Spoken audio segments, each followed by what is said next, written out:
Avez-vous remarqué que nos chefs d'État des pays africains francophones n'ont jamais fait de bilan pour dire oui, la colonisation nous a apporté ça, de mauvaises choses, on a été pillés, etc. Et ils présentent toujours sur l'aspect de oui, ça a été quelque chose de bien, etc., etc. Mais dans le sens de voir, de s'asseoir tous ensemble autour d'une table pour voir, ok, on a été colonisé, maintenant qu'est-ce qu'on doit faire pour bouger, pour changer? Non, on n'a jamais eu à faire ça. Si vous avez déjà remarqué ça, bienvenue dans cette nouvelle vidéo. Et sinon encore, bienvenue dans cette nouvelle vidéo.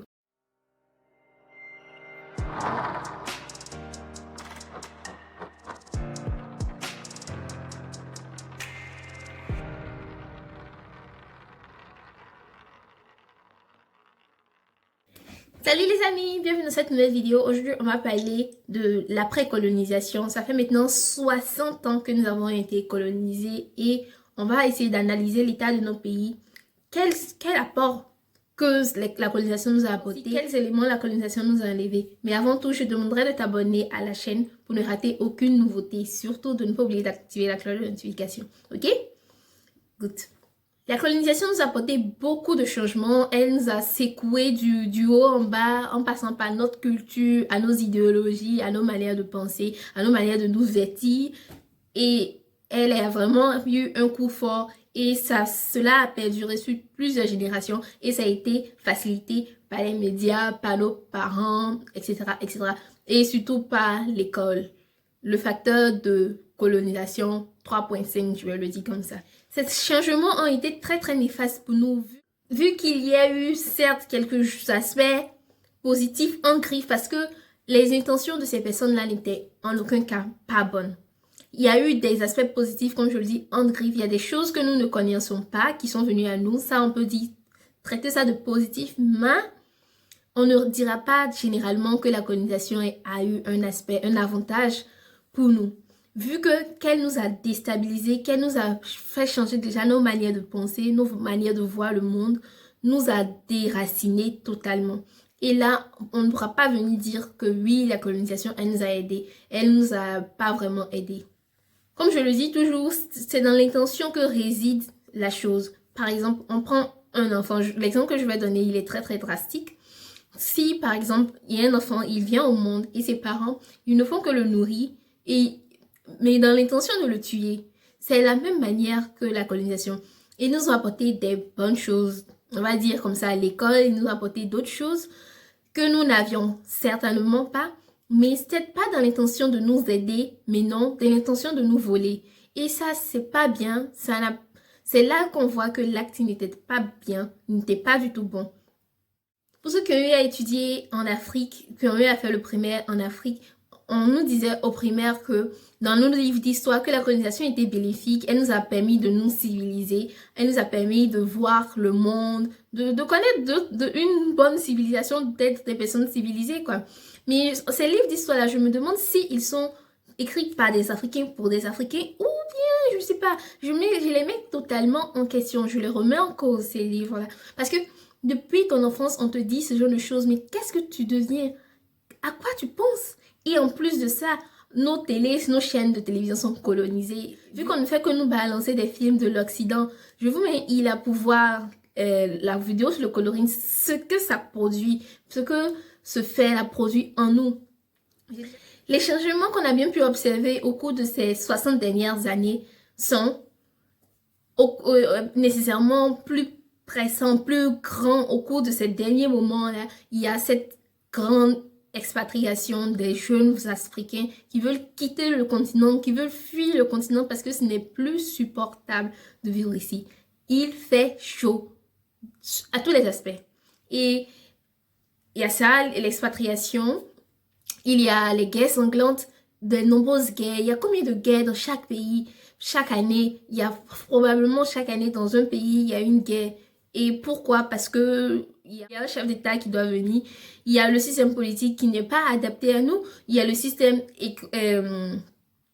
éducatif qui n'est pas adapté à nous, il y a les coups d'État, il y a les épidémies à n'en point finir, il y a les mentalités totalement tordues, la mauvaise estime de soi, ça c'est notre point faible, vu qu'on nous a déracinés, c'est là, ils ont vraiment joué très dur sur cette base-là.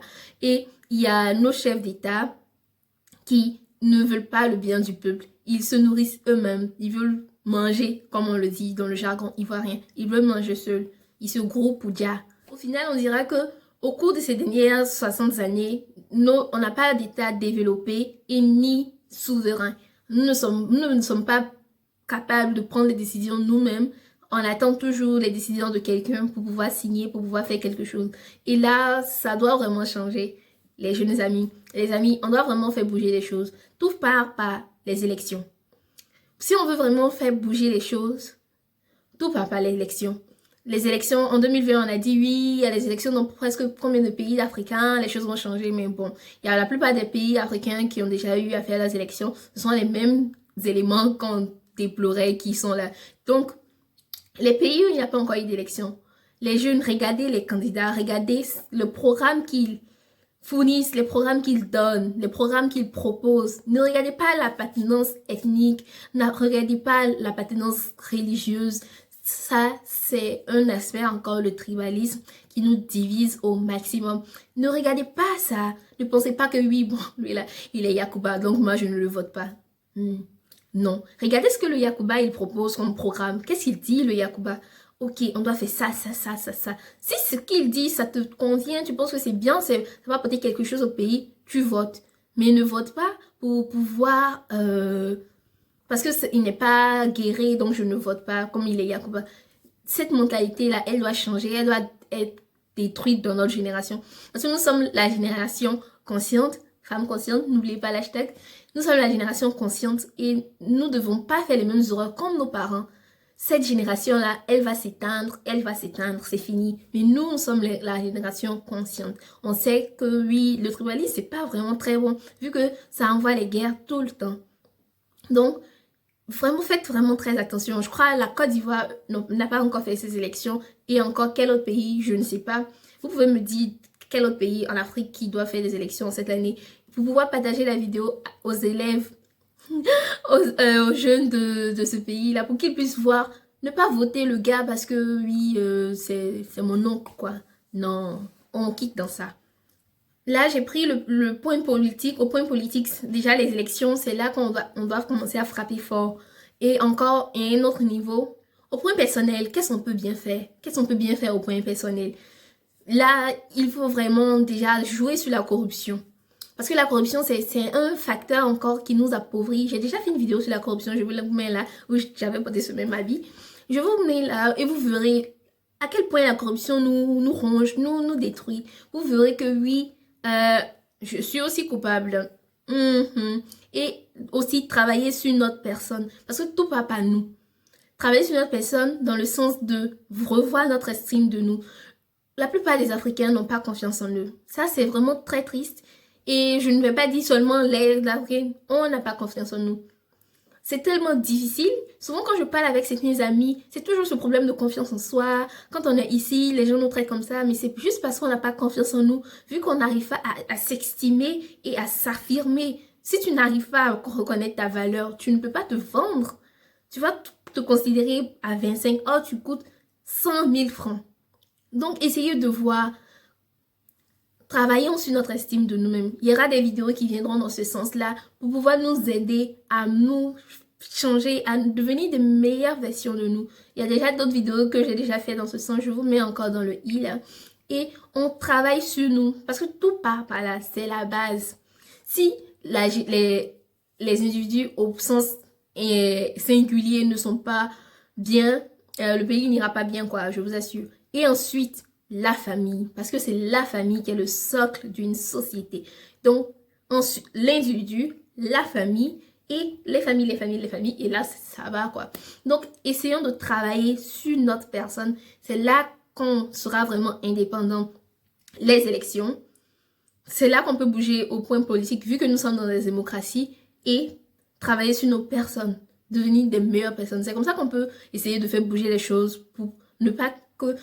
Encore, on va dire, 120 ans après l'indépendance, il y a le même bilan de pauvreté et de guerre sanglante. Tout, je compte sur vous, on compte sur nous, on est une force, ensemble, nous les jeunes, on va faire bouger les choses. Et tout, demain, l'Afrique qui va rester, ce sera à nous, au fait. Quelle Afrique on veut laisser à nos enfants? Pensez-y. N'hésitez pas à me dire dans les commentaires si vous êtes d'accord avec moi et quelle autre chose que j'ai oublié, j'ai omis de dénoncer comme avantage ou inconvénient de la colonisation, ce que vous avez bien pu remarquer et ce que vous pensez qu'on doit vraiment, sur lesquels on doit vraiment travailler pour se développer, pour ne pas qu'on reste encore derrière et parce que là, les choses doivent bouger. Et il y a un point que j'omets, l'industrialisation, sur lesquels on doit vraiment travailler parce que nos États, ils n'ont vraiment pas beaucoup réfléchi après les indépendances. Ouais, en Côte d'Ivoire, on disait l'économie de la Côte d'Ivoire repose sur l'agriculture. Ouais. 1980, il y a eu le miracle économique. Boum! On a eu beaucoup d'argent. Et après, le prix du cacao a rechuté et voilà, on est pauvre. Donc, essayer de diversifier notre économie, c'est ce qui va nous aider. Pouvoir produire nous-mêmes, pouvoir transformer les produits nous-mêmes. Et là, on ne va pas attendre le président de la République parce qu'il ne va pas vraiment le faire. C'est cette cher, mais les gens, c'est difficile et cher, oui, mais les personnes de ce domaine-là, par exemple, si vous pouvez faire des téléphones portables, vous formez à l'extérieur pour pouvoir faire des téléphones portables, commencez à vous former. Si vous pouvez vous former pour pouvoir créer des machines, des moulins, des trucs, des machines pour pouvoir piler le photo au lieu de toujours venir à cette méthode archaïque là, trouvons, essayons de changer, cherchons. On peut le faire, pouvoir transformer nos matières premières nous-mêmes. Le chocolat, on peut le faire. Il y a des gens qui essaient déjà. Donc, essayez de vous former, essayez de voir qu'est-ce que vous pouvez faire à votre niveau pour qu'on puisse déjà commencer à transformer nous-mêmes. Et quand l'État, il va voir que, quand l'État qu'on va élire nous-mêmes, il va voir que, oui, ça c'est bon, c'est une bonne volonté politique, il va intégrer ça à son programme et ça prendra, c'est au fil du temps, c'est nous qui faisons l'État en fait. Quand on nous dit la démocratie, c'est le peuple, c'est pour le peuple, etc., etc. Je vous mets toutes les expressions là, je sais pas ma tête actuellement là. Donc, c'est ça quoi, c'est le peuple qui décide. Si quelque chose ne nous plaît pas, on mélange. Mais quand on mélange, ça ne veut pas dire qu'on mélange pour mélanger. On mélange parce qu'on a un plan B. On crie, on se plaint parce qu'on a un plan B. On a quelque chose qu'on vient prendre pour mettre en remplacement. Donc, vraiment, travaillons là-dessus, ça nous aidera vraiment, ok? Donc, on se donne rendez-vous pour une prochaine vidéo et surtout, n'hésitez pas à partager cette vidéo au maximum pour pouvoir aider d'autres personnes, pour qu'ils ouvrent aussi leur esprit, pour qu'ils puissent voir que oui, à mon niveau, j'ai vraiment quelque chose à faire. Déjà, commencer à travailler sur moi-même, ma personne, et ensuite, aller voter si tu dois voter, si tu peux aussi voter, et commencer à chercher si tu peux créer une entreprise d'industrialisation de l'Afrique, essayer de transformer les matières premières toi-même, ou à toi de voir ce que tu peux faire à ton niveau, quoi, tu vois. Oui, donc surtout n'oublie pas de mettre un like et j'aime de là si tu aimes la vidéo. Ouais, donc on se donne rendez-vous pour une prochaine vidéo. Oui, allez, ciao.